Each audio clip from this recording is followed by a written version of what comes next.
Hello বন্ধুরা, তোমরা দেখছো কম্পিউটার বাংলা। আজ আমরা শিখব কিভাবে কম্পিউটারের এমএস ওয়ার্ডের মধ্যে কীভাবে একটি টেবিল তৈরি করতে হয়। তো চলো শুরু করা যাক। প্রথমে টেবিল তৈরি করার জন্য আমাদের ইনসার্টে যেতে হবে। ইনসার্টে গিয়ে আমরা এই টেবিল অপশানে যাব। টেবিলের মাধ্যমে এইখান থেকে আমরা মাউস পয়েন্টার দ্বারা যে কোনো টেবিল তৈরি করতে পারি।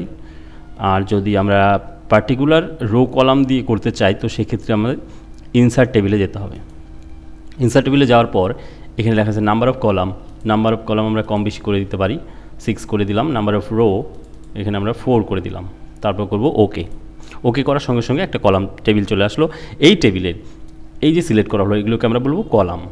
এই টেবিলে কলাম আছে টোটাল 1টা 2টা 3টা 4টা 5টা 6টা কলাম।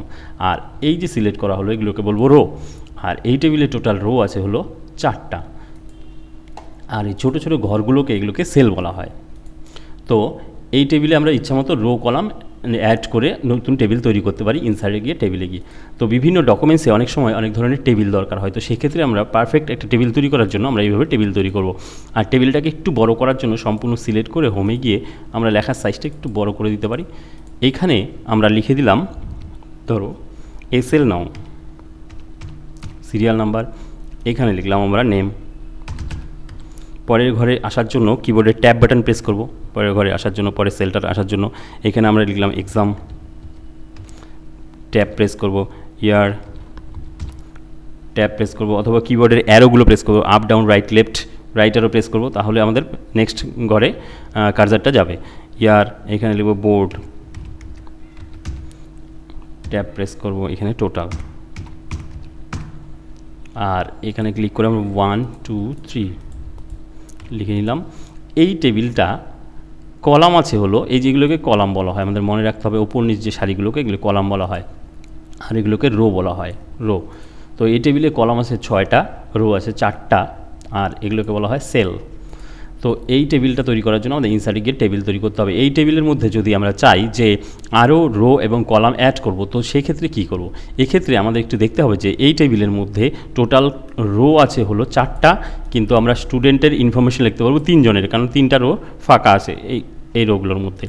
তো যদি আমাদের স্টুডেন্ট সংখ্যা হয় 4 5 বা তার চেয়েও বেশি তো সেক্ষেত্রে আমাদের কিন্তু রো বাড়াতে হবে। আর রো বাড়ানোর জন্য কিবোর্ডে ট্যাব বাটন প্রেস করতে হবে। মনে রাখবো আমরা একদম শেষের সেলের মধ্যে মাউস পয়েন্টার রাখার পর কিবোর্ডের ট্যাব বাটন যদি প্রেস করি তাহলে আমাদের রো বাড়তে থাকবে। এরকম করে 4 করে দিলাম, 5 করে দিলাম, এরকম করে আমরা টেবিলের রো বাড়াতে পারি।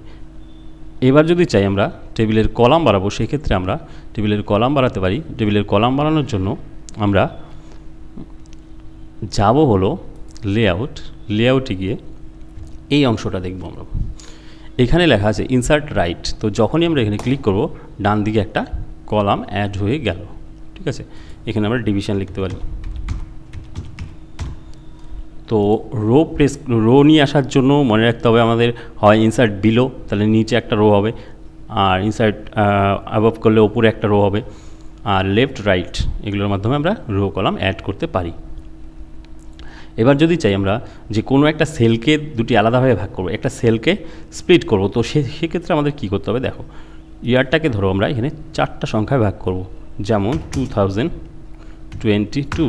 তো সেক্ষেত্রে 2022 যদি আমরা চাই 4টা লেটারের জন্য, 4টা সংখ্যার জন্য 4টা ছোটো ছোটো ঘর করব, তো সেক্ষেত্রে আমরা এই ঘরটায় ক্লিক করে মার্জে গিয়ে স্প্লিট সেলে ক্লিক করব, এখানে করে দেবো 4 কলাম। তারপর করব ওকে করার সঙ্গে সঙ্গে এই ঘরটা কিন্তু 4টা ভাগে ভাগ হয়ে যাবে। এখানে আমরা 2 লিখব, কিবোর্ডে রাইট অ্যারো প্রেস করব, 0 রাইট অ্যারো 20 রাইট অ্যারো 2। এইভাবে আমরা যে কোনো ঘরকে সমান ভাগে ভাগ করতে পারি স্প্লিট সেল। আর স্প্লিট টেবিলটা কিসের জন্য? এই টেবিলের কার্সারটা রাখার পর আমরা স্প্লিট টেবিলে যখনই ক্লিক করব টেবিলটা দুটি আলাদা ভাগে ভাগ হয়ে যাবে। এইভাবে আমরা টেবিলকে আলাদা ভাগে ভাগও করতে পারি। কন্ট্রোল জেড করলে আবার আগের অবস্থা হবে। তো আমাদের মনে রাখতে হবে লেআউটে যেতে হবে। আর লেআউট অপশন ভিউর পরে কিন্তু পাবো না। যদি আমাদের কার্সারটাই ভেতরে থাকে যে কোনো সেলের তখনই কিন্তু ডিজাইন আর লেআউট অপশন আসবে, মনে রাখতে হবে। এখান থেকে আমরা ইচ্ছা করলে যে কোনো রো কলামকে ডিলিটও করে দিতে পারি। তো ধরো আমরা 4 নাম্বার রোটাকে ডিলিট করতে যাচ্ছি, তাহলে 4 নাম্বার রোটাকে ক্লিক করে রাখতে হবে কার্সারটা এখানে, অথবা সিলেক্ট করলে হবে। ডিলিটে গিয়ে ডিলিট রো যদি ক্লিক করি আমরা তাহলে 4 নম্বর রোটা ডিলিট হয়ে গেল। এবার যদি ডিভিশন এই কলামটা ডিলিট করতে চাই তাহলে এখানটা হয় এইভাবে সিলেক্ট করবো অথবা এই কার্সারটা এখানে রাখলেই হবে। ডিলিটে ক্লিক করলে ডিলিট কলাম, সঙ্গে সঙ্গে কলামটা কিন্তু ডিলিট হয়ে যাবে। এইভাবে আমরা যে কোনো কলামকে রোকে ডিলিটও করে দিতে পারি। তো এবার যদি চাই টেবিলটাকে একটু স্টাইল ডিজাইন করবো, তো সেক্ষেত্রে টেবিলটাকে আমাদের কোনো ধরে একটু বড় করে নিতে পারি। টেবিলটা কার্সারটা রাখার পর আমাদের যেতে হবে ডিজাইনে গিয়ে টেবিল স্টাইল, এখান থেকে বিভিন্ন রকম স্টাইল আছে, এখান থেকে আমরা যে কোনো স্টাইল চয়েস করে নিতে পারি।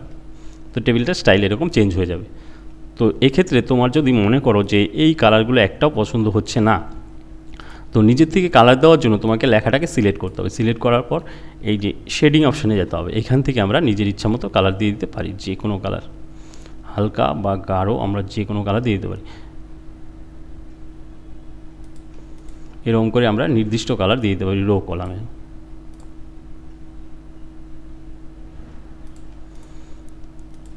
তো এই রকমভাবে আমরা এমএস ওয়ার্ড পেজের মধ্যে খুব সুন্দর একটা টেবিল তৈরি করে দিতে পারি। তো ভিডিওটি যদি ভালো লেগে থাকে তাহলে অবশ্যই লাইক করবে এবং পরের ভিডিওগুলির আপডেট পেতে চ্যানেলটিকে সাবস্ক্রাইব করে পাশে আসা বেল আইকনটিতে প্রেস করে রাখবে। ধন্যবাদ।